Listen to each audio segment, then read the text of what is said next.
Assalamualaikum warahmatullahi wabarakatuh. Selamat pagi anak-anakku semuanya. Semoga kalian tetap sehat, tetap bisa mengikuti pembelajaran jarak jauh ini dengan keadaan sehat walafiat tanpa ada halangan suatu apapun.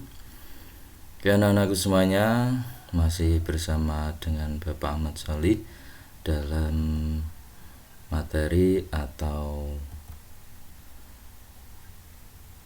mata pelajaran pendidikan Pancasila dan Kewarganegaraan kelas 7. Sebelum kita memulai pembelajaran pada pagi hari ini, marilah kita berdoa. Semoga dalam pembelajaran ini nanti kita diberikan kemudahan dan keberkahan dari Allah Subhanahu wa taala. Al-Hadiniyah Al-Fatihah.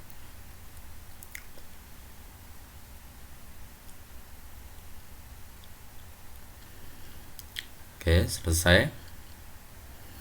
Karena anak-anakku semuanya, kita masih dalam bab 3, yaitu tentang pengesahan Undang-Undang Dasar Negara Republik Indonesia tahun 1945.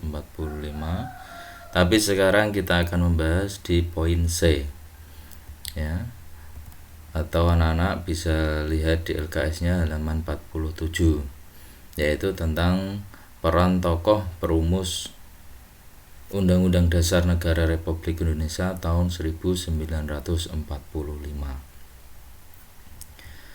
di mana agenda sidang BPUPKI tanggal 10 Juli 1945 hingga tanggal 17 Juli tahun 1945 ini membahas tentang wilayah negara, Kesatuan Republik Indonesia, kemudian Kewarganegaraan Indonesia, ketiga rancangan Undang-Undang Dasar, kemudian ekonomi dan keuangan, dan kelima pembelaan negara, keenam pendidikan dan pembelajaran.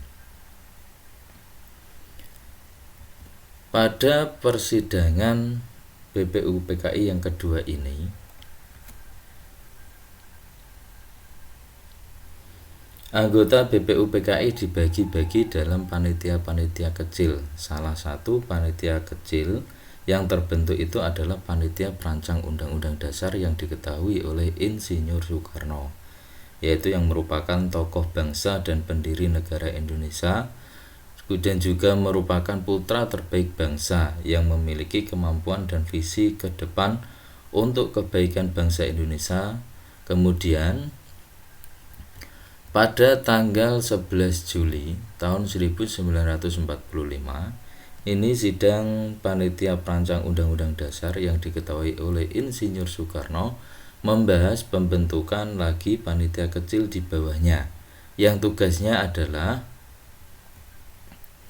khusus merancang isi dari Undang-Undang Dasar yang beranggotakan 7 orang. Ya. Jadi pada tanggal 11 Juli 1945 ini ada panitia-panitia kecil yang tugasnya khusus untuk mengisi dari Undang-Undang Dasar, ya. Panitia kecil perancang Undang-Undang Dasar ini yang pertama adalah Profesor Mr. Dr. Supomo. Ini adalah ketuanya. Lihat wajahnya, kamu ketahui, ya. Ini adalah ketua dari panitia kecil perancang isi undang-undang. Kemudian yang kedua adalah Mr. KRMT Wongsonegoro, ini sebagai anggota. Dilihat ya cahaya, dipahami. Kemudian yang selanjutnya dari panitia kecil adalah Mr. Raden Ahmad Subarjo Joyo Adi Suryo. Nah, ini wajahnya, ini orangnya. Kemudian yang selanjutnya adalah Mr. Alexander Andris Maramis, ini juga sebagai anggota, ya. Kemudian yang selanjutnya lagi yaitu Mr. Raden Panji Singgih, ini juga sebagai anggota. Kemudian ada Haji Agus Salim, ini juga sebagai anggota.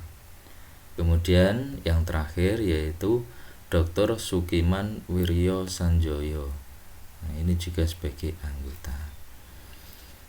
Kemudian panitia kecil ini bertugas membuat rancangan undang-undang dasar.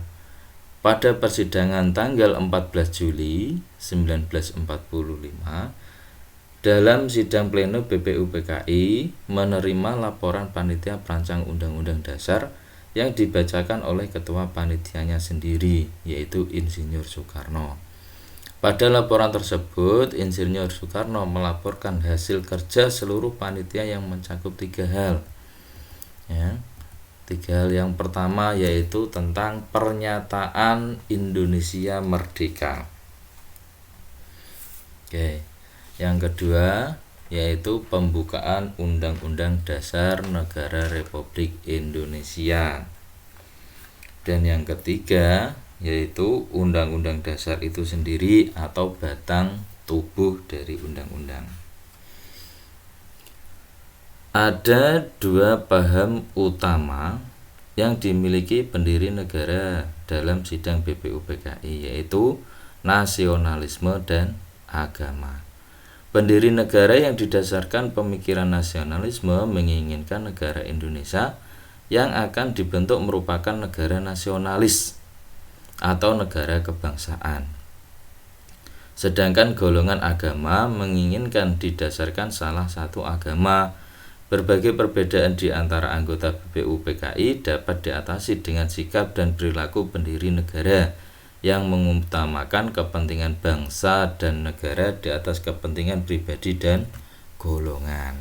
Ya, kalau tidak ada semacam itu, maka akan terjadi perseteruan. Kemudian semangat kebersamaan dan mengutamakan musyawarah dan mufakat yang ditunjukkan oleh para anggota BPUPKI dalam perumusan Undang-Undang Dasar 1945 ini antara lain para pendiri negara berperan sangat besar dalam mendirikan negara Indonesia. Terlepas dari para pendiri negara tersebut memiliki latar belakang suku dan agama yang berbeda. Kemudian sidang BPUPKI dapat terlaksana secara musyawarah dan mufakat. Hal itu dapat terlihat pada saat KRT Rajiman Widyodiningrat saat menanyakan untuk menerima Undang-Undang Dasar 1945 dengan sebulat-bulatnya. Beliau meminta dengan hormat yang setuju menerima berdiri.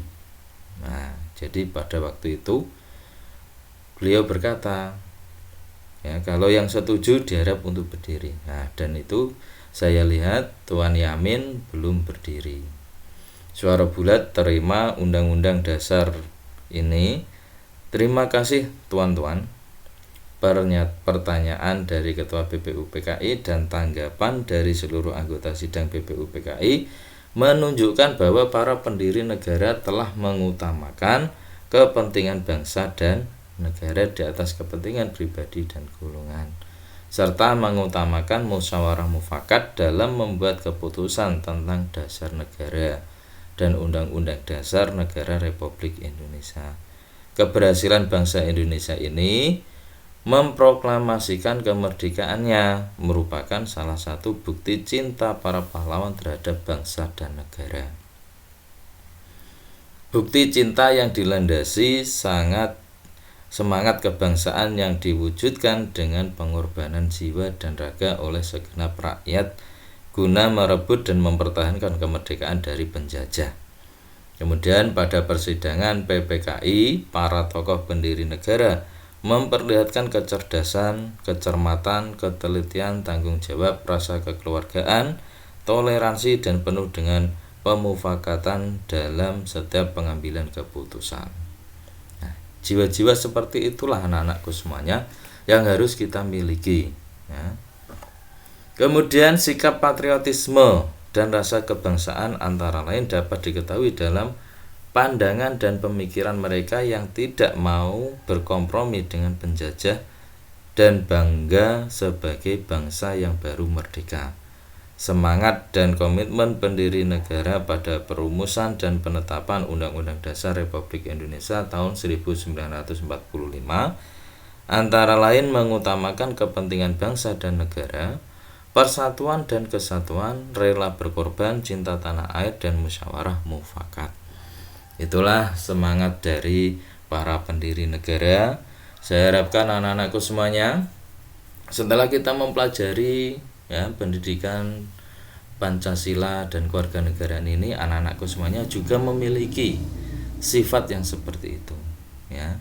Jadi ketika ada perbedaan pendapat dan sebagainya, maka kita tidak akan terpengaruh untuk bergesekan ya, atau membuat paham-paham sendiri.